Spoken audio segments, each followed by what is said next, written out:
Gloria a Dios. Dios les bendiga, hermanos. Buenos días a todos o buenas tardes, ya los que eh, pues quizás están almorzando en diferentes partes que nos estén viendo.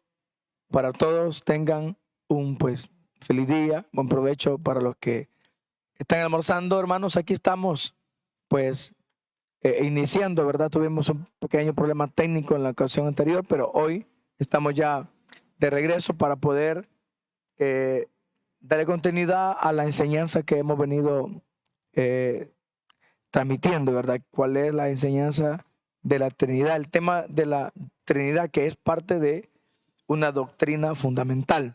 Así que, bueno, hoy vamos a hacer un poco diferente. Primeramente, quiero que demos gracias a Dios con una oración. Vamos a orar para darle gracias a nuestro Dios y inclinen, hermanos, su rostro y cerremos nuestros ojos. Démosle gracias a Dios Padre, que los cielos estás en esta tarde o mañana, dependiendo, Señor, el horario. Te damos las gracias por la oportunidad que nos permites de poder estar reunidos en este lugar, Señor, para poder predicar tu palabra y enseñar tu palabra. Bendice, Señor, a toda la audiencia y a los oyentes que van a estar pendientes de esta transmisión, de esta enseñanza, y a los que quizás, Señor, están trabajando o están en sus labores personales, ahí donde están, Señor, que tú les puedas permitir y la oportunidad de poder, Señor, escuchar esta enseñanza que es de vital importancia. Todo lo ponemos en tus manos y en tu nombre, oh Señor amado, ya que nosotros no sabemos nada, pero tú lo sabes todo. En el nombre de Jesús, Señor, ponemos en tus manos este programa y que seas tú bendiciendo, usando estos labios, Padre, que hoy serán usados. Gracias también por la vida del pastor Manuel Chávez, que está conmigo, Señor, en este lugar para transmitir esta enseñanza. En el nombre poderoso de Jesús, te damos las gracias, Señor. Amén. Muy bien, hermanos, Dios les bendiga. Quiero darle también palabritas a mi hermano pastor Manuel. Quiero que salude antes de iniciar la enseñanza, ¿verdad? Amén. Bendiciones, gracias, pastor, por esta oportunidad. Gracias también al Señor porque nos permite una vez más poder abrir este espacio para aprender de la palabra de Dios. Necesitamos mucho conocer la Escritura, mayormente en estos tiempos de tanta apostasía, y estamos seguros que con la ayuda del Espíritu Santo vamos a aprender en esta hermosa tarde. Así que sean todos bienvenidos y esperamos que esta enseñanza pueda ser de mucha edificación. Amén. Gloria a Dios. Bien, ahí están las palabras de nuestro pastor Manuel. Un saludo que él pues nos está dando ya para iniciar esta enseñanza. Muy bien, hermanos, vamos a dar inicio ya a lo que es este segmento de enseñanza. Este programa, hermanos, de profundidades bíblicas tiene como objetivo poder transmitir, enseñar, ya que nosotros tenemos muchísimos, digámoslo así, hermanos que ellos necesitan aclaraciones en las enseñanzas. Y aunque los temas que nosotros vamos a tocar, por ejemplo, el tema de hoy de la Trinidad, son temas que han venido durante décadas, digámoslo así, de años, milenios, podemos decir, los siglos, que se han venido enseñando. El único detalle es que el pueblo, a veces en general, en mayoría, no logra encajar muchas veces las doctrinas fundamentales de la iglesia, porque aunque las escuchen, aunque las oigan, pero en ellos todavía no está la percepción de cómo es que realmente es la doctrina.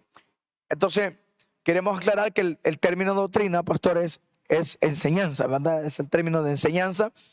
Y antes de iniciar ya con los textos que hemos traído, voy a hacer un paréntesis. En la Biblia hay muchísimos temas que uno puede predicar, muchos temas. Hay temas escatológicos, temas históricos de muchas áreas, ¿verdad? Poéticos, incluso la Biblia tiene un segmento de libros poéticos, libros de historia.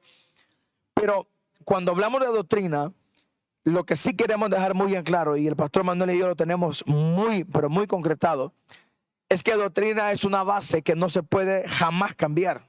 O sea, no se puede cambiar eso. Aunque venga alguien y le quiera poner y añadir algo más, no puede cambiarlo. Ahora, de pronto alguien puede venir y traer una enseñanza histórica y poner a 5 o 7 predicadores en la misma enseñanza y cada quien va a dar un punto de vista muy diferente, ¿sí o no? Porque eso es lo que somos los predicadores, cada quien tiene su manera de predicar. Pero lo que no puede haber un punto de vista diferente, pastor, y lo que no puede haber ni siquiera un pequeño fisura o un rasgo de alteración en la doctrina de la palabra. O sea, eso quiero que quede bien claro, porque nosotros no estamos enseñando, no estamos enseñando un tema al que mañana venga alguien y diga, ah, hermano, yo quiero enseñarle el tema de la doctrina de la Trinidad, pero de esta manera. No, eso no puede ser, pastor. Así es. No puede ser. Sea que sea elocuente para hablar o no elocuente para hablar, pero el tema de la Trinidad es una doctrina fundamental que nadie la puede cambiar. Quien lo haga, entonces vamos a aplicar lo que dice Pablo, el tal será llamado anatema, ¿verdad? Entonces eso lo aclaramos. Ok, arrancamos, hermano, y aunque ya este video la semana pasada intentamos grabarlo, pero tuvimos problemas técnicos, hoy esperamos que se grabe completo, porque realmente pues no podemos dejarlo a media. Y vamos a iniciar con una base tan fundamental que lo hemos escuchado, lo hemos leído, lo hemos predicado. Y como siempre, hermanos, se inicia cuando se trata el tema de la Trinidad. Quiero que abra su Biblia en Mateo capítulo 3, en el verso número 13. Este es el bautismo del Señor Jesucristo. Dice la palabra del Señor, Mateo capítulo 3, verso 13. La palabra vamos a leerla, hermanos, siempre escrita en el nombre del Padre, del Hijo y del Espíritu Santo. Dice así su palabra. Entonces Jesús vino de Galilea a Juan, al Jordán, para ser bautizado por él. Mas Juan se le oponía diciendo, yo necesito ser bautizado por ti, y tú vienes a mí. Pero Jesús le respondió, deja ahora, porque así conviene que cumplamos toda justicia.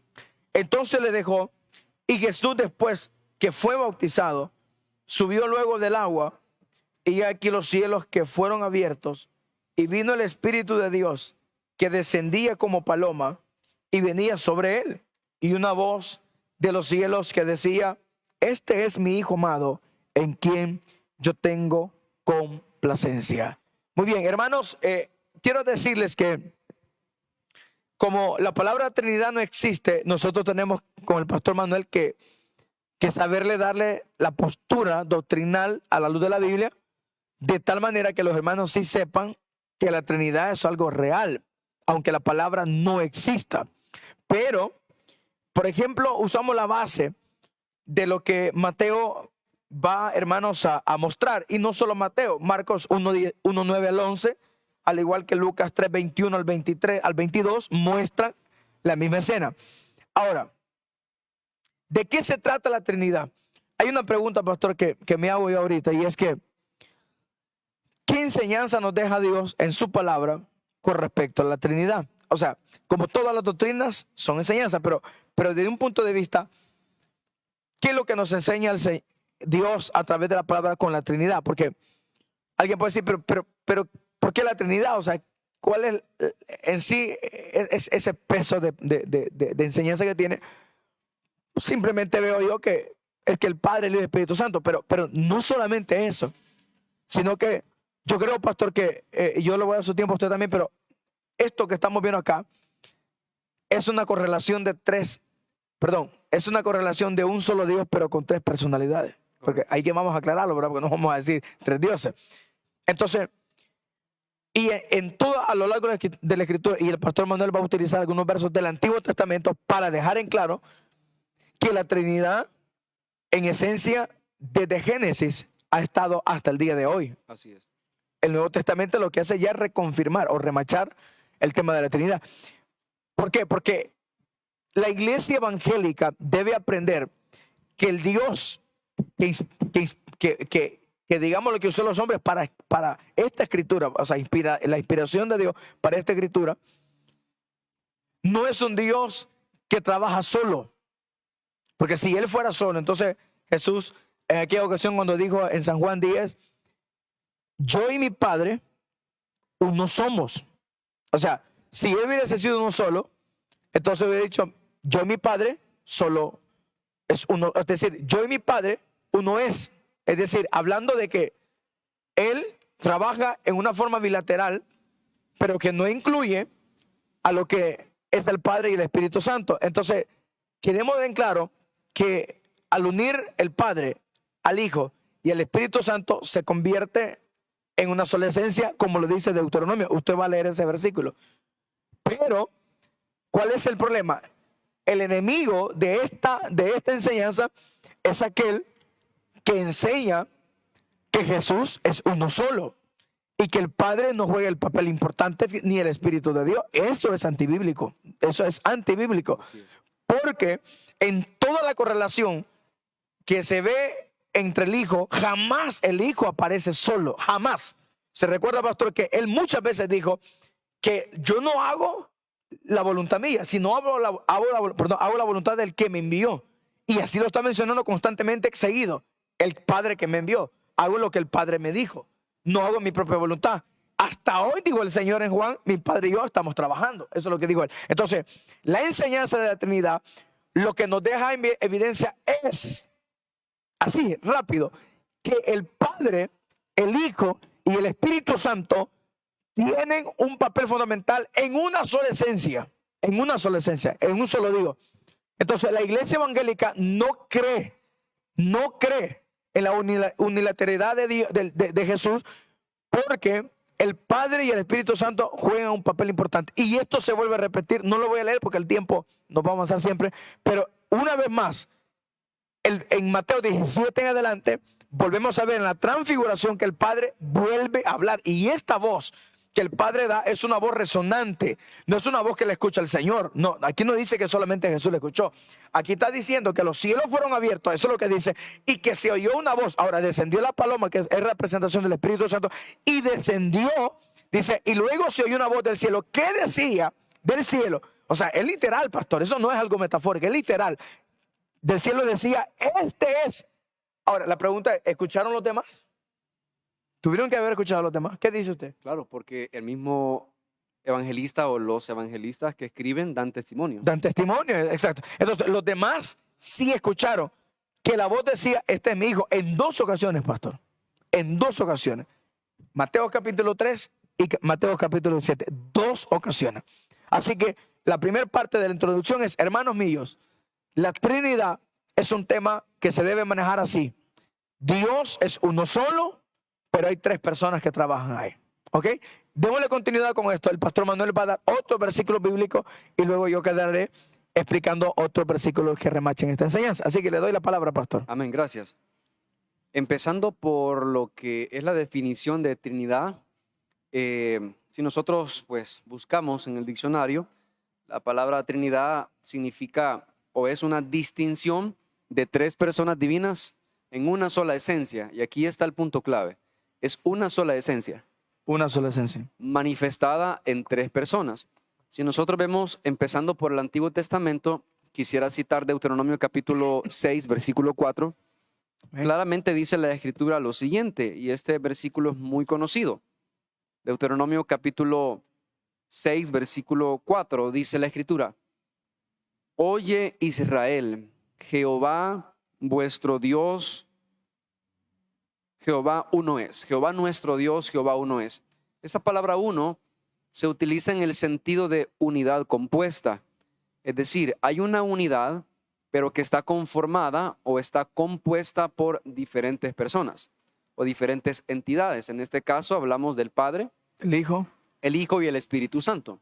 Entonces, en el Antiguo Testamento hay varios versículos donde nosotros podemos ver con toda claridad esa pluralidad. Esa frase es importante, la pluralidad de Dios. Un solo Dios en esencia, pero manifestado en tres personas. Por ejemplo, vemos en Génesis capítulo 1, versículo 26. Génesis capítulo 1, versículo 26 y el versículo 27. Dice la Escritura: Entonces dijo Dios, hagamos. Entonces, en esa sola frase, hagamos, ahí está una pluralidad. Está hablando en nombre de varias personas. Sí. No solamente está hablando en nombre de una sola persona. Entonces dice, hagamos al hombre a nuestra imagen, conforme a nuestra, y lo sigue repitiendo, nuestra. No solo dice mi imagen, sino dice nuestra imagen, nuestra semejanza.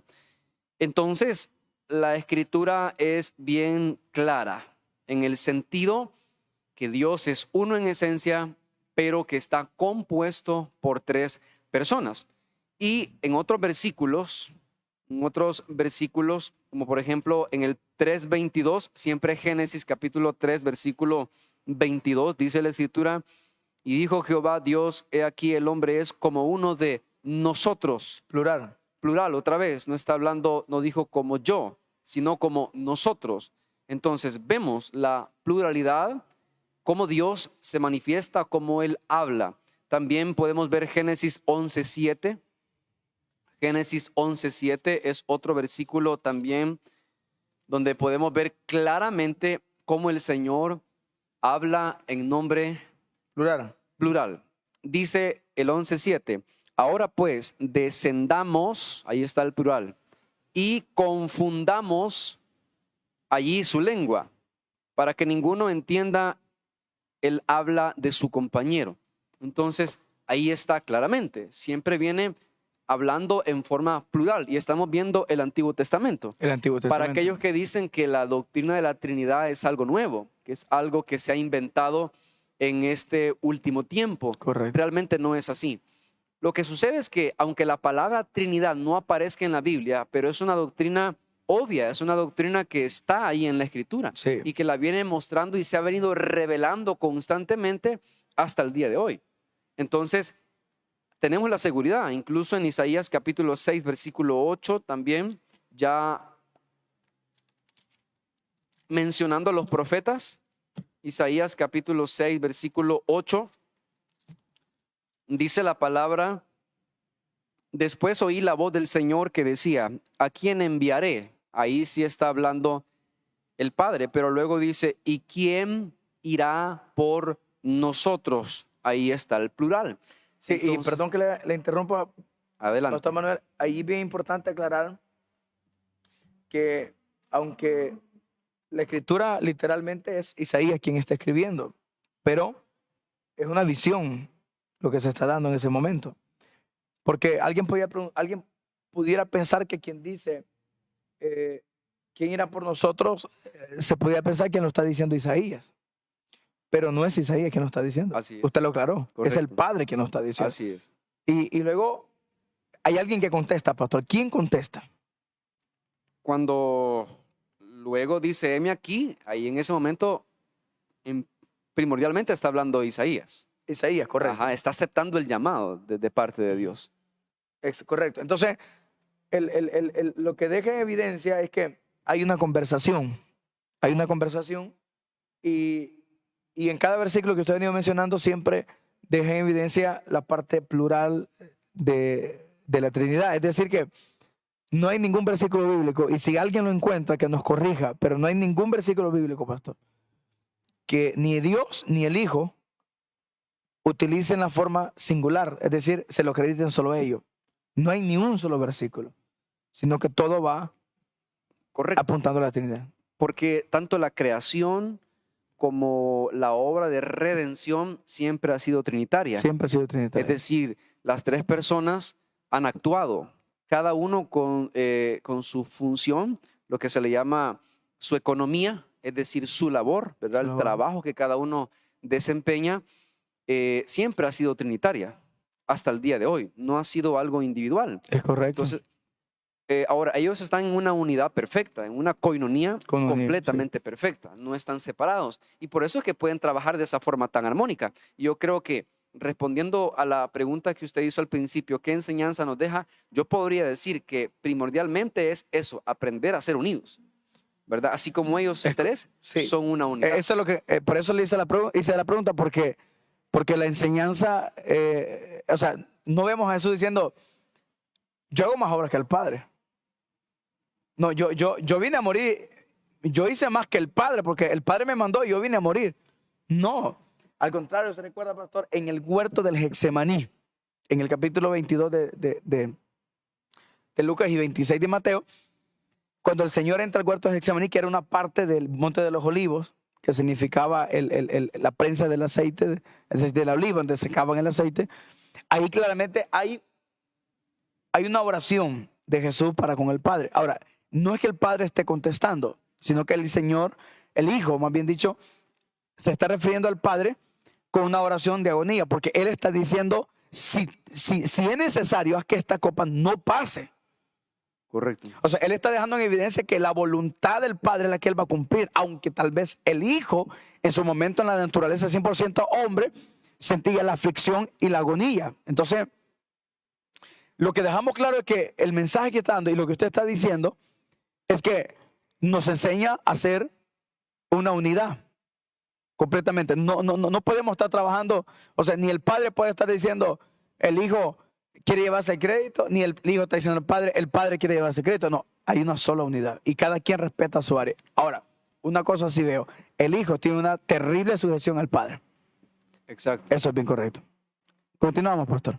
Muy bien, entonces podemos ver esa unidad entre las tres personas de la Trinidad y hay que entender eso, porque yo creo que la confusión, se da esta confusión entre los creyentes, que algunos piensan que como hablamos de tres personas, nos referimos a tres dioses. Sí, Pero es muy eso, buena la aclaración. eso es una herejía, porque entonces nos convertiríamos nosotros en politeístas Politeísta, correcto. y adoramos a un solo Dios, Aún se lo dio. que es una sola esencia, y en esencia nos referimos a los atributos de Dios, que las tres personas tienen los mismos atributos, tanto los atributos que se conocen como exclusivos de Dios, como los que son transferibles al hombre. Cuando nos referimos a los exclusivos, es su inmutabilidad, omnisciencia, omnipresencia, su perfección, Sí. ¿verdad? Esos atributos son exclusivos, su soberanía. Sí, correcto. No se les puede traspasar a nadie. Exacto, nadie más, solamente Dios tiene esos atributos exclusivos. Ni siquiera el diablo, pastor. Tampoco, menos. que el Menos Señor lo respete. todavía, ¿verdad? Sí. Entonces, ahora hay otros atributos que sí son comunicables, que son transferibles. A través de la redención que hemos tenido por la obra. Y también por la misma creación, porque los textos que leímos, cuando dice el Señor allá en Génesis, hagamos al hombre a nuestra imagen, esa palabra imagen no se refiere a una imagen física. Correcto. Sino que Porque está- Dios no tiene imagen física. Correcto, porque Él es espíritu. Él es espíritu. eso. Y ese es otro atributo de parte de Dios. Es otro Dios atributo. es espíritu y es algo exclusivo de Él. Entonces, pero cuando dice hagamos al hombre a nuestra imagen, no se refiere a una silueta física. O sea que no importa cuántos describan a Jesús, pelo largo, con barba y con todo eso, todo es totalmente, pastor, en su totalidad, todo es una vil mentira, porque nadie puede describir. Aún no tenemos a nadie ocularmente de los discípulos que hoy todavía tenga 2000 años de vida y diga, sí, yo estuve con el Señor y Él era así y así. No existe nada. Correcto, porque aunque Jesús se encarnó y tuvo obviamente una apariencia de hombre Humana. pero cuando Él resucitó con cuerpo glorificado, Es correcto. está en el cielo y ahora nadie puede dar testimonio, excepto tenemos algunas visiones como Juan en la isla de Patmos, pero de igual forma nadie tendría la capacidad, humanamente hablando, de retratar a Jesús como Él es. Es correcto. Sí, y lo que pasa es que la parte humana de Jesús no es lo relevante, sino Exacto. en esencia que pertenezca a la gama de la eternidad. O sea, es decir, al Señor no le importa, porque el cuerpo de Él, usted sabe, pastor, que murió. El cuerpo de Él, como todo hombre, tuvo que verse descompuesto. Resucitó la parte de Él en esencia en cuerpo glorificado. Entonces, eso es muy bien la aclaración que el pastor dice, porque los atributos que se nos pasan a nosotros por la creación, la imagen, la semejanza de Dios, es algo que muchos creen, incluso la nueva ola, digámoslo así, de apóstatas que existen ahora. Yo creo que de ahí vienen a agarrarse, pastor, que ellos tienen la capacidad y el poder de decretar y declarar y hacer lo que ellos quieren. Es decir, tirándole, usted sabe, el tema de lo que es la prosperidad, ¿verdad? Correcto. Entonces, pero no es ese en esencia lo que a nosotros la palabra nos enseña. Cuando hablamos de imagen, semejanza, tenemos que entender, pastor, que es que a nosotros se nos dio un corazón, como Dios tiene corazón también. Así es. Entonces, para poder puntualizar todavía más ese concepto de uno en esencia y tres en persona, podemos ver en la misma escritura, en la creación del hombre, en Génesis capítulo 2, podemos ver nosotros en el versículo 23 y 24, Génesis capítulo 2, versículos 23 y 24, dice la palabra. Dijo entonces Adán, esto es ahora hueso de mi hueso y carne de mi carne. Esa será llamada varona porque del varón fue formada. Pero el 24 dice, pero por tanto, dice la Escritura, dejará el hombre a su padre y a su madre y se unirá a su mujer y serán una sola carne. Unidad compuesta. Unidad compuesta. Unidad compuesta. Porque todos aquellos que son casados son una sola carne, obviamente por el pacto matrimonial que han hecho, pero siguen siendo dos personas Diferentes. con diferentes pensamientos. Están unidos por el vínculo del amor, Por el pacto de por matrimonio. el pacto de matrimonio Ujú. y muchas cualidades o propósitos que se mantienen, que los tienen en común. O sea que si el esposo se va para China y la esposa se queda en El Salvador, Siempre siguen siendo una sola carne, ¿por qué?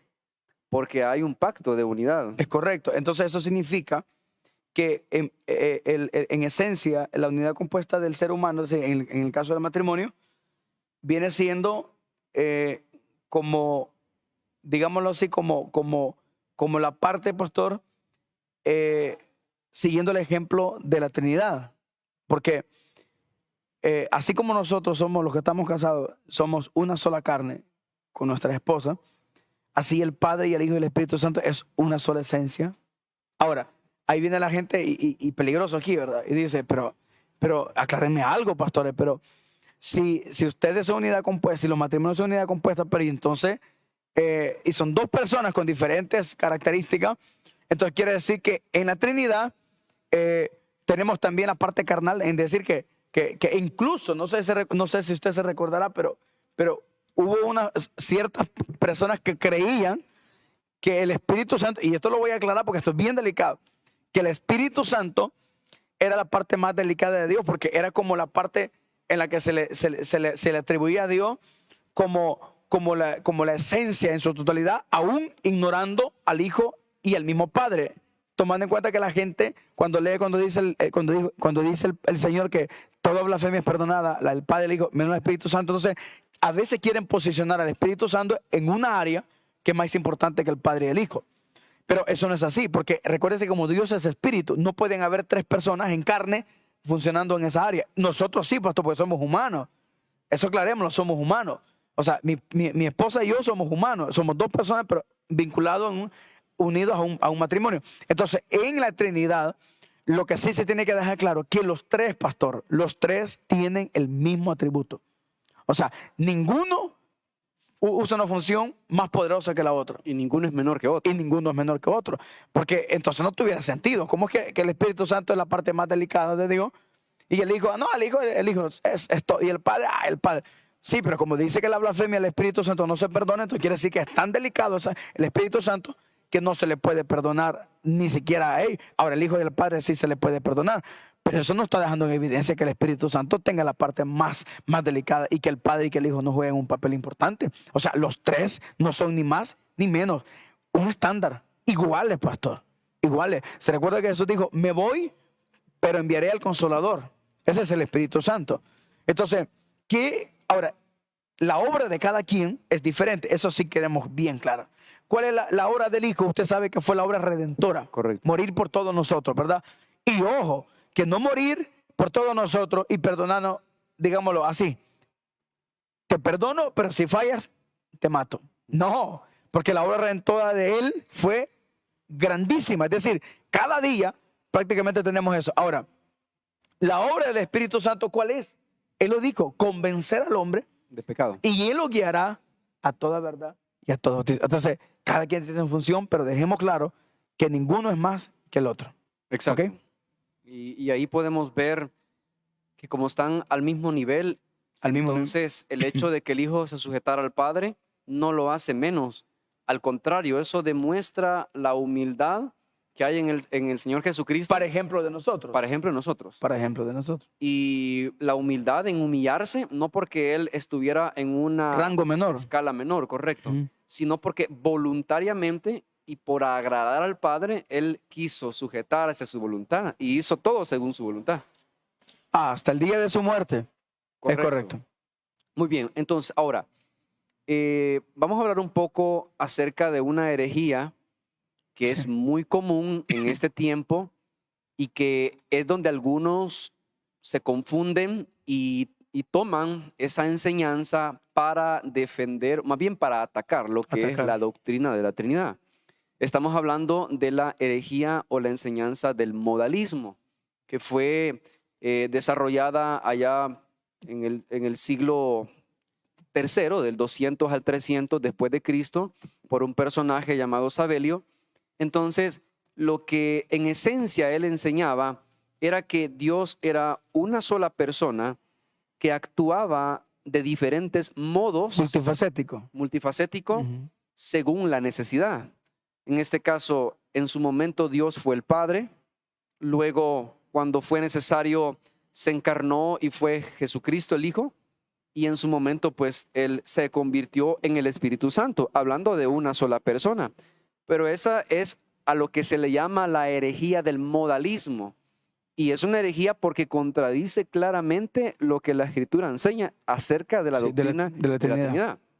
Entonces nosotros tenemos que estar preparados para poder defender la enseñanza bíblica y no dejarnos confundir con ese tipo de enseñanzas heréticas que lo que hacen es desviar nuestro entendimiento acerca de quién es Dios y afecta otras áreas, por supuesto.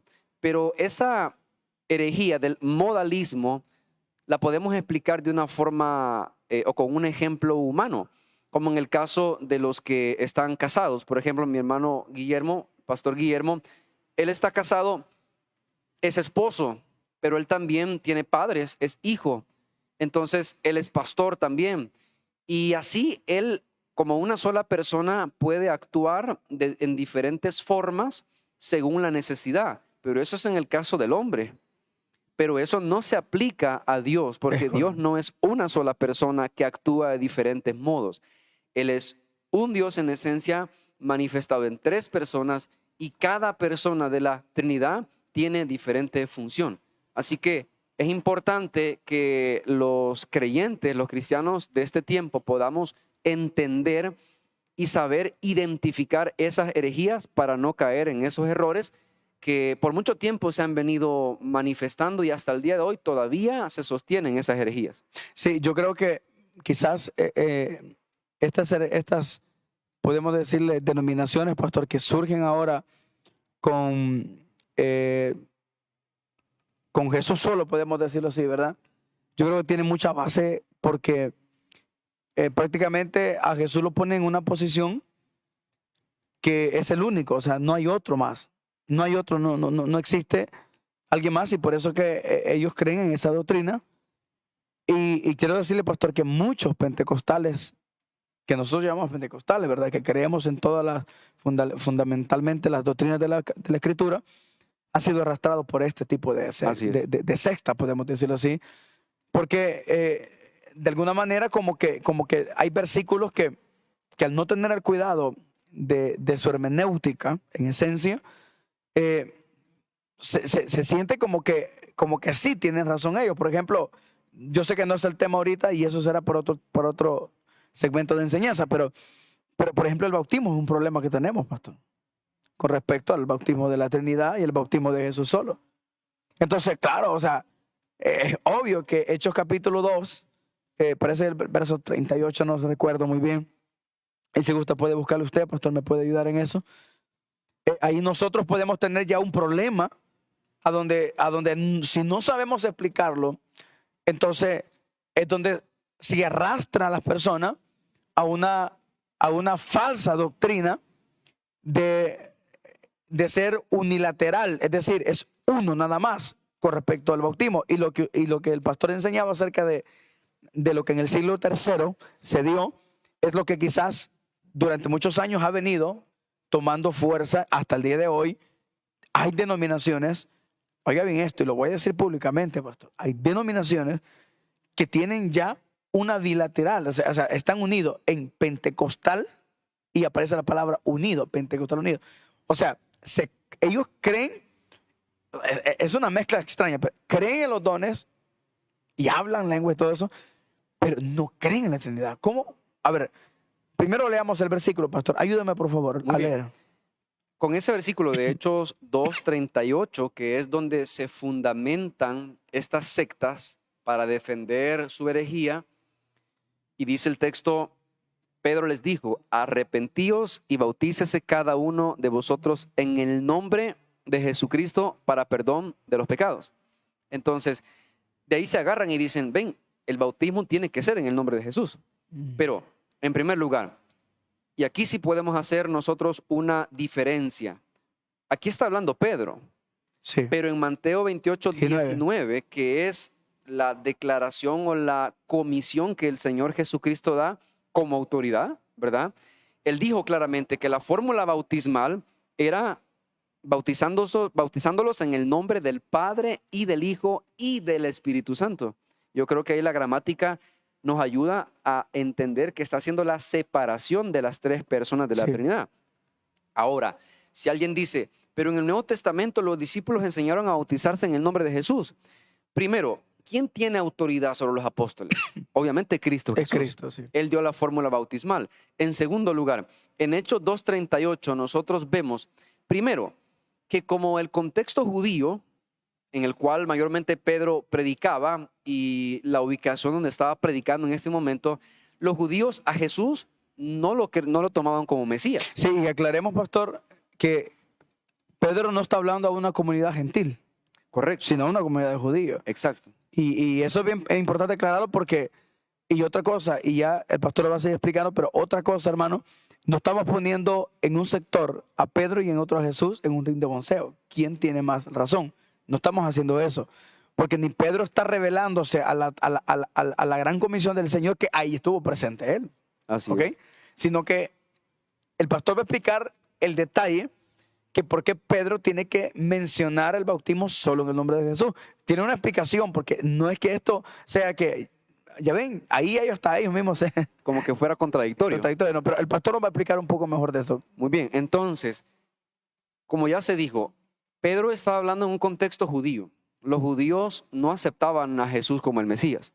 Y como Dios. Y como Dios, correcto. Como Dios. Entonces, ellos tenían que resaltar el nombre de Cristo y tenían que proclamar el señorío de Cristo como rey, Sí. como Mesías, ¿verdad? Y como Dios. Entonces, por eso es que ellos le dieron énfasis al nombre de Cristo. Al nombre de Cristo. Pero en Ahora, ellos ya creían Correcto. en el Espíritu de Dios y en el Padre. Exacto. Ahora, en segundo lugar, hay otra forma o otra razón por la cual también los apóstoles enseñaron o hablaron de esta forma. Por eso mismo, por la autoridad de Cristo, es como que yo venga a mi hermano Guillermo, a mi hermano pastor, y en algún momento yo quiera animarlo, porque probablemente pueda estar desanimado. Entonces vengo yo y le digo, pastor, en el nombre de Jesús, yo le ruego a que usted se anime. Entonces, yo estoy usando el nombre de Jesús como una autoridad y lo estoy usando como alguien que tiene un valor tan superior para que mi hermano pueda de alguna forma tomar como algo serio y de una forma, repito, con autoridad, darle ese valor al nombre de Cristo, Sí. para que él pueda responder a mi invitación o a las palabras de ánimo o exhortación que le estoy dando. Entonces, lo mismo hicieron los apóstoles. Le dijeron, en el nombre de Jesús. Eso sería como otra forma. En el nombre de Jesús les pedimos que se bauticen. Pero obviamente usando ¿qué fórmula? La fórmula bautismal de Cristo. Porque los apóstoles no podían venir a cambiar la fórmula bautismal que el Señor dejó establecido en Mateo 28:19. Sí, es correcto. Entonces, si queremos entender mejor ese texto, podríamos nosotros enseñarlo de esa forma. Como que Pedro les estaba diciendo, para que tengan perdón de pecados y reciban el don del Espíritu Santo, les decimos que se arrepientan y que se bautice cada uno de ustedes Ahora, en el nombre de Jesús. sí, y lo que pasa es que también, acuérdense que hay un ciclo para lo que es, por ejemplo, recibir el Espíritu Santo. O sea, nadie puede recibir el Espíritu Santo sin antes no pasar por creer el arrepentimiento primero y creer en el Señor. O sea, no puede surgir absolutamente nada de eso. Y yo creo otra cosa, pastor, que también vamos a aclarar, y no queremos meternos mucho al tema del bautismo, pero a veces amerita un poco hablar por el tema. Pero lo que hay que dejarle en claro a todos los oyentes y a los que nos van a escuchar es que Juan no bautizó en la Trinidad. Juan no bautizó en la Trinidad. O sea, es que Juan no decía en nombre del Padre y del Espíritu Santo. No, él no decía así. ¿Por qué no decía así? Porque aún no había sido constituido la fórmula del bautismo. Correcto. O sea, aclaremos esto porque la gente puede pensar, bueno, y entonces, ¿en qué? ¿Cómo hacían para bautizar? Incluso en el Antiguo Testamento había ya lo que era un bautismo. Pero quiero aclarar que la fórmula del bautismo va ligado, pastor, a la Trinidad. Totalmente. Va Así ligado. es. O sea, es decir, hablemos de Trinidad, hablemos del bautismo. Va ligado. Pero eso se empezó a usar después, pastor. A través siempre de la misma escritura. Y lo que dice el pastor es que los apóstoles no estaban cambiando el bautismo, estaban llevando siempre la misma fórmula y estaban llevando siempre el mismo modelo que Jesús hizo. Porque él mismo, en lo que yo leí en el capítulo 3, él mismo dijo, conviene así que se haga. O sea, a Jesús no lo bautizaron en el aire, fue en agua que lo bautizaron. Entonces uno dice, pero ¿en nombre de quién lo bautizaron? ¿Quién más queremos, Pastor Manuel? Si el Hijo está ahí, el Espíritu Santo desciende y el Padre habla. ¿Quién más queremos de la Trinidad? No hay tan plasmada. Correcto. ¿Correcto? Entonces, la verdad que cuando alguien se aferra a contradecir la doctrina de la Trinidad, creo que lo hacen por necedad, No por ignorancia. no por ignorancia. Porque la Biblia, a menos que esa persona tenga poca información, Sí. pero mayormente los que se aferran, Que sí, pastor, así hay muchos defendiendo doctrinas que ni ellos conocen, pastor. exacto, O sea, ni ellos saben porque solo oyen, pero no leen la escritura. no no la es así. estudian diligentemente. Es correcto, así es. Entonces ahí tenemos nosotros claramente la explicación a lo que Pedro dijo en Hechos 2:38, ¿verdad? Entonces, hay otros versículos en la Escritura que yo creo que si nosotros se los decimos a las personas que se aferran a ese pensamiento, a esa herejía unicitaria, sería difícil que lo explicaran. Difícil. Y quizás voy a mencionar uno en particular. En Romanos capítulo 8 y en el versículo 34, hay un versículo que dice de la siguiente forma. Romanos capítulo 8, versículo 34 dice, ¿quién es el que condenará?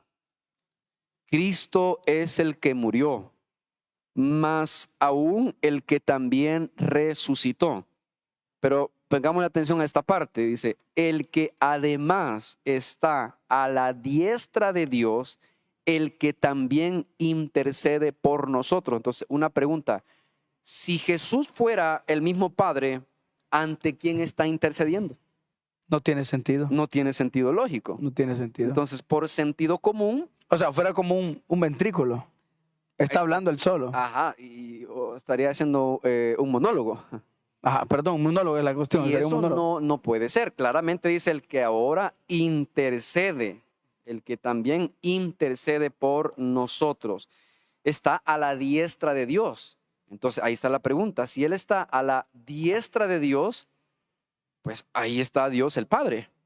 No va a estar a la diestra del mismo. No, correcto, así es. No, entonces ese sería el punto de los que creen en la doctrina, digamos, la unicitaria, es decir, que en uno solo.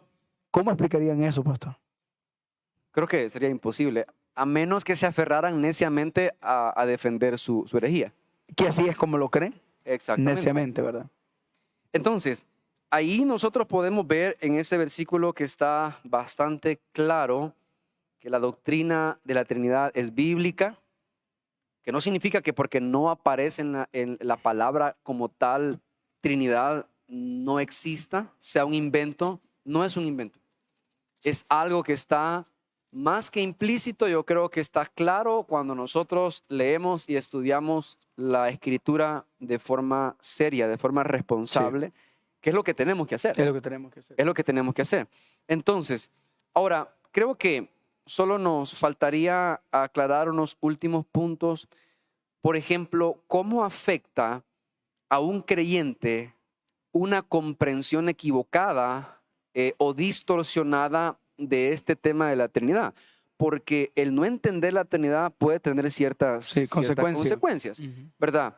Para algunos, de forma, llamémoslo así, porque lo ignoran, No escudriño. Ajá, pero no es algo voluntario, no es una necedad. Entonces, hay algo que se le conoce como el patripasionismo, y esa palabra técnica, déjeme explicársela. Sencillamente lo que significa es esto: que en mi oración yo le diga al Padre, Padre, te doy gracias porque tú moriste por mí en la cruz. Ahí hay un error. Hay un Sí. problema, porque el Padre No no fue quien murió murió. en la cruz, fue el Hijo. Entonces, cuando yo digo, te doy gracias, Padre, porque tú moriste en la cruz, yo estoy atribuyéndole al Padre la pasión que Cristo sufrió Que el en el mismo Calvario. Padre se la dio al Hijo. Correcto.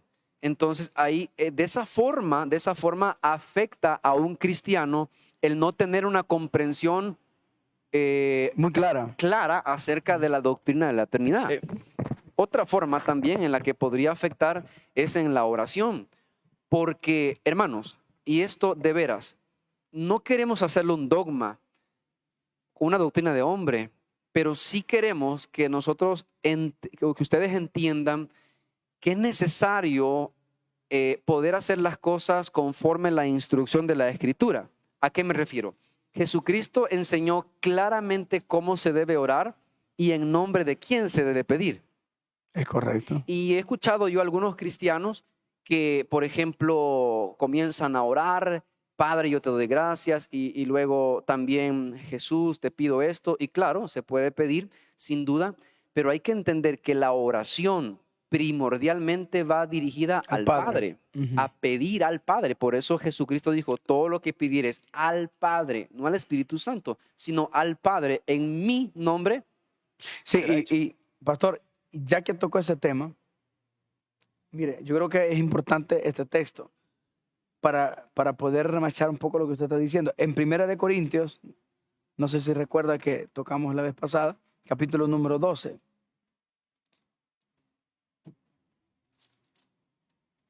En el 1 Corintios, capítulo número 12,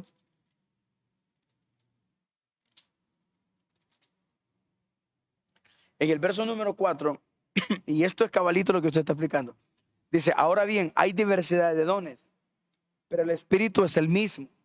Hay diversidad de sanidad, de ministerio, pero el Señor es el mismo. Hay diversidad de operaciones, pero Dios que hace todas las cosas. Entonces, que hace todas las cosas en todo es el mismo. O sea, incluso hasta para orar, como dice el pastor, es necesario tener el gran cuidado de saber dirigir o saber a quién vamos dirigiendo nuestra oración. Ahora, tampoco no se puede orar sin poner el nombre de Cristo. Es decir, yo no puedo pedir nada si no lo hago en el nombre de Él, porque vuelve a unir una vez más, pastor, la Trinidad. La une otra vez más. Así es. Entonces, por eso quería explicar yo eso, ¿verdad? Muy bien. Entonces, ahí podemos ver nosotros cómo los creyentes a veces podemos caer en esos problemas, ¿verdad? De hacer una confusión, hacer una mezcla incorrecta en cuanto a las tres personas de la Trinidad. Entonces, ¿cómo podemos nosotros entender la oración? ¿Cómo funciona cada persona de la Trinidad en la oración? Sencillo. Nuestra oración va dirigida al Padre. No quiere decir que no podemos darle alabanza a Cristo y agradecerle por su muerte en la cruz. Claro que podemos hacerlo. Claro que sí. No podemos decir tampoco que no podemos darle alabanza al Espíritu Santo. Lo podemos hacer. Lo hacemos. Lo debemos hacer. Pero en la oración, las peticiones van dirigidas al Padre. Con la ayuda, la dirección del Espíritu Santo. El Espíritu Santo. Él es el que nos guía a nosotros. Correcto, porque el mismo apóstol Pablo, ahí en Romanos capítulo 28, que leímos hace un momento en los últimos versículos, él claramente dice, nosotros también gemimos y el Espíritu nos ayuda en esta debilidad porque nosotros no sabemos pedir como conviene, pero el Espíritu nos ayuda. Entonces, por eso es que él hablaba acerca de la oración, orar en el Espíritu o con el Espíritu. Significa que el Espíritu es el que nos guía, el que abre nuestro entendimiento, nos da sabiduría para pedir correctamente. Si no tuviéramos una oración incoherente, pastor. Correcto, conforme a la voluntad de Dios. Y entonces el Espíritu nos guía, pero al finalizar la oración, lo correcto, repito, no estoy estableciendo un dogma, no digo que tampoco sea pecado como algunos lo hacen, pero al finalizar la oración, claramente debe ser en el nombre de Cristo Jesús. Amén. Entonces, eso para que veamos los problemas que pueden producir que un cristiano no comprenda No o tenga haga claro. una separación correcta en cuanto a las funciones de Dios. Repetimos, no es que sean tres dioses, es uno solo. Es uno solo. Así Correcto. Y en las Escrituras, ya para ir finalizando, tenemos algunos versículos ya en el Nuevo Testamento donde claramente la Biblia habla acerca de la Trinidad. Ya mencionamos Mateo 28:19, donde está la fórmula bautismal. Ya el pastor mencionó en Mateo 17. Ajá, correcto. Donde se manifiesta, habla el Padre, el Espíritu desciende en forma de paloma, ¿verdad? Y el Hijo sale de las aguas en el bautismo. Ahora, en 2 Corintios capítulo 13, versículo 14, también encontramos nosotros en el saludo final, ¿verdad? En la bendición apostólica, 2 Corintios capítulo 13, versículo 14, dice el apóstol Pablo, la gracia del Señor Jesucristo, ahí está, una persona en la eternidad. Sí. El amor de Dios, refiriéndose a Dios el Padre, otra persona de la Trinidad, y la comunión del Espíritu Santo. Está haciendo una separación entre las tres personas. Entonces, ahí tenemos nosotros. En Juan 14:16, cuando Cristo dice, y yo rogaré al Padre. Yo creo que este es otro versículo en el cual podríamos preguntarle a un unicitario, ¿cómo lo explica? Si él está diciendo, y yo rogaré al Padre, ¿cómo se va a rogar al mismo? No tiene sentido. No tiene sentido. Mm. Entonces vemos claramente en las Escrituras que la doctrina de la Trinidad está. Es una verdad, no es una herejía. Herejía es lo que ya explicamos, el modalismo, o lo que se conoce, ¿verdad? También con esa palabra técnica, el modalismo. Pero yo creo que al explicarlo o con todo lo que hemos hablado, yo creo que se Queda puede más que entender. claro, correcto. Aún, pastor, perdón que le quite la palabra, aún hay muchos versículos más todavía. Por ejemplo, en Hechos capítulo 10, en el verso 38, el apóstol Pedro está hablando a la familia y amigos que habían llegado a la casa de Cornelio. Cuando Pedro se dirige hacia Cornelio, y aunque Pedro no quería hablarles a ellos porque para ellos era un poco discriminante el poder hablar a un gentil, pero va porque el mismo Jesús se le aparece y le pide que vaya y les enseña a ellos que es el evangelio. Ahora, en el verso 38 dice así, como Dios, hablando Pedro a Cornelio y los que estaban con él, como Dios ungió con el Espíritu Santo y con el poder a Jesús de Nazaret. O sea, está reflejando la Trinidad. Como Dios, uno, al Padre, ungió con el Espíritu Santo, dos, estamos hablando de uno más de la Trinidad, a Jesús de Nazareno. Entonces, estamos hablando que Pedro está mencionando y tiene el cuidado de mencionar las tres personas en el mensaje del evangelio que le está presentando. O sea, la Trinidad no es un tema a que me voy a aislar a predicarlo solo porque sea una enseñanza de un día lunes, de un día martes. No, o sea, la Trinidad es un tema que entra en el evangelio, porque él lo está diciendo, o sea, presenta el evangelio de salvación para los hombres, pero él está aclarando que Dios, el Padre, ungió con el Espíritu Santo al Hijo. Exacto. O sea, tres. Ahora, remachemos más todavía, pastor, para que quede más claro. Primera de Juan, capítulo 5, y ahí vamos a encontrar lo que realmente ya no puede haber alguien que refute esta enseñanza. Y dice en el verso número 7 de Primera de Juan 5:7, porque tres son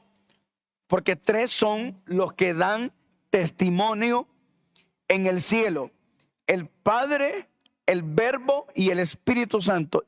Estos tres son uno. Sí es. Ahí está claro, pastor. Correcto. Deuteronomio 6 está aplicando Juan. Estos tres son uno. O sea, él no está diciendo uno es el que da testimonio en el cielo. Cristo, no, está diciendo tres son los que dan testimonio en el cielo, desde el principio hasta el final, pastor. Y estos tres hacen uno solo. se recuerda que cuando Jesús hacía los milagros y las obras que él hacía, incluso el mismo fariseo Nicodemo le dijo al Señor: nadie que no venga del Padre puede hacer las cosas que tú haces. O sea, estaba bien claro que hasta estos tipos que se creían que, bueno, es más, ellos no reconocían a Jesús, pero miraban. Y cuando él resucitó a Lázaro, en el capítulo número 11, los fariseos, o sea, los judíos, los ancianos que componían el Sanedrín, que eran 70 judíos, maestros, ellos mismos dijeron: tenemos que hacer algo porque los milagros que hace este hombre pueden provocar que Roma destruya nuestra ciudad, nuestro templo. Entonces, ellos sí creían, pero lo único que no le acreditaban a él. Entonces, ¿qué significa? ¿Qué queremos decir con esto? Que los versículos que hemos presentado, el pastor Manuel, mi persona, de la Biblia, son versículos que no es que están dejando en duda, es decir, pero es que todavía me queda duda si no es o es. Porque literalmente, yo creo que 1 de Juan 5:7 debería ser, pastor, como la defensa apologética de la Trinidad. Porque él está diciendo: tres son los que dan testimonio en el cielo, y mete la doctrina de la Trinidad. Y luego, también recordémonos, pastor, que como no somos politeístas, adoramos un solo Dios. Él está diciendo: estos tres hacen uno solo. Y en el verso 8 dice: tres son los que dan testimonio en la tierra: el Espíritu, el agua y la sangre. Tenemos claro eso, ¿verdad? Correcto. El agua, que es el bautismo; el Espíritu Santo, que nos guía; y la sangre, que fue derramada por nosotros para limpiar nuestros pecados. Entonces, la pregunta sería: si usted, pastor, alguien universitario le preguntara, deme un texto que me haga cambiar de pensamiento, ¿qué texto de todos estos usted le citara a esa persona? Principalmente el último, pastor, que usted acaba de mencionar, ¿verdad? Ahí está bien claro en 1 de Juan 5:7. 5:7. Yo creo que tendría que torcer mucho la Escritura. Correcto. Para justificar su posición. Su posición, así es. Así sí, y lo que sucede es que el corazón de estas personas, el entendimiento está entenebrecido, de tal manera que aún la gente con estas evidencias, porque, mire, pastor, yo me he preguntado algo, he dicho: hay tantas herejías que las han sacado de aquí. Claro. ¿Y cómo es posible que las han sacado de aquí cuando todo está claro, pastor? No hay otra cosa que tenemos a una fuerza maligna trabajando en contra y viniendo. Y mire, cuando veamos el tema de la cristología, nos vamos a meter en unos líos. Le voy a explicar por qué. Porque existen, pastor, en los últimos tiempos, datos, entre comillas, arqueológicos que demuestran que empiezan a acreditarle que Jesús tuvo esposa. Y usted ha visto, ¿verdad?, que tuvo un hijo con María Magdalena. Entonces, todo esto, a la hora de la defensa apologética de la cristología, tenemos que tratar este tema. Amén. ¿Verdad? Porque si no, es que ahí la gente empieza a decir: bueno, obvio, tiene razón, ¿verdad? Pero aquí encuentran datos que existen esto. Incluso hace poco se dijo que hay un evangelio que encontraron que dicen que le pertenece a Judas Iscariote, y que ahí presenta de que el punto de la traición de Judas es algo que el mismo Jesús le pide a Judas. Entonces, lo que queremos explicar con todo esto, pastor, es que todos los tiempos que han existido siempre ha habido enemigos de la doctrina, especialmente doctrinas muy fundamentales como lo son la Trinidad. Así que hemos presentado diversidad de versículos, hemos presentado diversidad de textos bíblicos del Antiguo Testamento y del Nuevo Testamento que nos ampara a creer en una forma muy clara la doctrina de la Trinidad. Y no hay más que hablar, pastor. Queda todo claro. Así es. Queda todo claro. Quiero, ya para finalizar, pues una conclusión con el pastor Manuel acerca del tema, y para ir, hermano, ya finalizando, digamos, por lo menos en una parte muy fundamental y clara. Podríamos seguir hablando de muchos versículos más, pero hemos ocupado los más fundamentales. Pastor, concluyamos con este tema. Mi conclusión sería haciendo una invitación. Creo que a veces lo que sucede a estas personas que defienden sus herejías es conocer el Evangelio. ¿Por qué sentido? Porque en el Evangelio está la Trinidad. Sí. Entonces, a veces podemos usar muchos argumentos y al final siguen sosteniendo sus necedades porque solo es el Espíritu Santo el que puede cambiar sus corazones. Pero creo que la forma en la que podríamos ayudarles, además de mostrar las evidencias bíblicas que hemos mencionado, es predicándoles el Evangelio, porque el Evangelio transforma corazones. Sí, es correcto. Y en la conclusión mía, para finalizar, es que hay un versículo que creo que es también fundamental. Primero de Pedro 1:2 dice, elegido según la presciencia, aclarando que no es presencia, es presciencia, es lo anticipado. La presencia de Dios Padre en santificación del Espíritu para obedecer y ser rociados con la sangre de Jesucristo. Gracia y paz sea multiplicada. Pablo, Pedro y todos los apóstoles tuvieron el gran cuidado que en sus enseñanzas estuvieran las tres personas. De lo contrario, ellos hubiesen sido unitarios también. Pero ellos tuvieron el cuidado.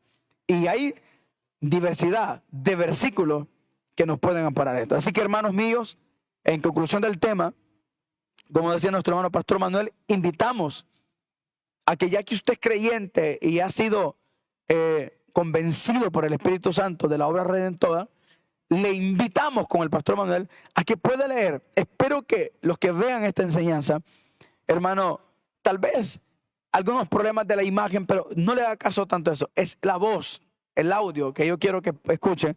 Pueden apuntar los textos y vayan ustedes y verifíquenlo. Ustedes pueden verificarlos personalmente en su casa, leyéndolos de una manera muy privada y darse cuenta que lo que nosotros hemos traído hoy no es algo inventado. No lo sacamos de alguna obra literaria ni de alguna mitología. No, lo hemos sacado de la Escritura, que también es una doctrina, pastor, la inspiración de la Escritura.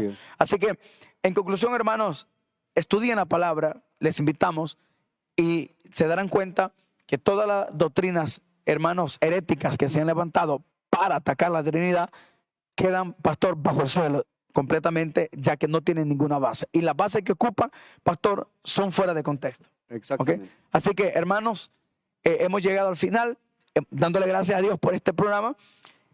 Probablemente por ahorita nos está costando un poco la parte técnica, pero ya muy pronto vamos a tener mayores, hermanos, herramientas, ¿verdad, pastor? Con la ayuda de Dios.